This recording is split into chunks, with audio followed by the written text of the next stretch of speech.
Joining me now is Democratic member of Congress from Maryland, Jamie Raskin, ranking Democrat on the House Oversight Committee. It's good to see you, Congressman.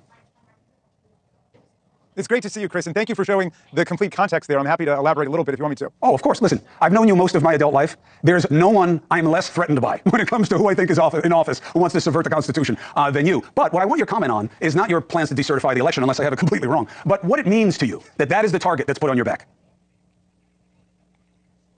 Look, this is a time for constitutional patriotism, where everybody can advance their party cause. That's part of the First Amendment. That's how democracy works. But we've got to be loyal and faithful to the Constitution itself. And that means we've got to respect the truthful, honest results of our elections. Now, the political scientists tell us that the sign of an authoritarian or a fascist political party is they don't accept the results of democratic elections that don't go their way. And they embrace or they refuse to disavow political violence as an instrument for obtaining political power. And they don't organize on a democratic basis, but they rather organize as a top-down authoritarian cult of personality around one charismatic or allegedly charismatic figure. And finally, the political scientists tell us they don't advance actual policy platforms and issues for the people to debate and discuss, but rather they engage in scapegoating, racism, anti-Semitism, gay bashing, immigrant bashing, Hispanic bashing, what have you. And so, I'm just, obviously everybody's talking about Donald Trump's own Joint Chiefs of Staff chairman and his own Chief of Staff, John Kelly, describing him as a fascist to the core. I'm more concerned at this point about what's happening to his party under his leadership, because that was Lincoln's party. They used to believe in the Constitution. Liberty and union was the rhetoric of the old Republican Party. They were pro-immigrant. They understood we were a nation of immigrants. They were anti-slavery, anti-racist, and now look at the direction they've gone in with that horror show in Madison Square Garden the other night.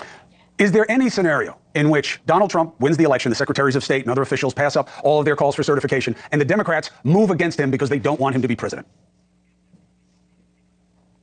No, if that is the honest, faithful account of the election and the certificates of ascertainment arrive from the governors, and those are honest renditions as they always have been, and there's a win in the Electoral College vote, then it will be certified. What happened in 2020 was Joe Biden beat Donald Trump by more than 7 million votes, 306 to 232 in the Electoral College. 60 different federal and state courts rejected every claim of electoral fraud and corruption, including 8 judges who'd been named to the bench by Donald Trump himself, and yet they still claimed, and they claim to this day, that Donald Trump somehow won the election. And this is just magical thinking and paranoid conspiracy theory, and it's very scary that that's the organizing glue of the political party. There were people on the Republican side who denounced what happened on January 6th as a monstrosity, as terrorism, as an insurrection, and they all ended up walking it back as they began to kowtow and curry favor again with Donald Trump, who's taken over their party. And the ones who won't accept it, like Liz Cheney and Adam Kinzinger and Mitt Romney, they're gone now.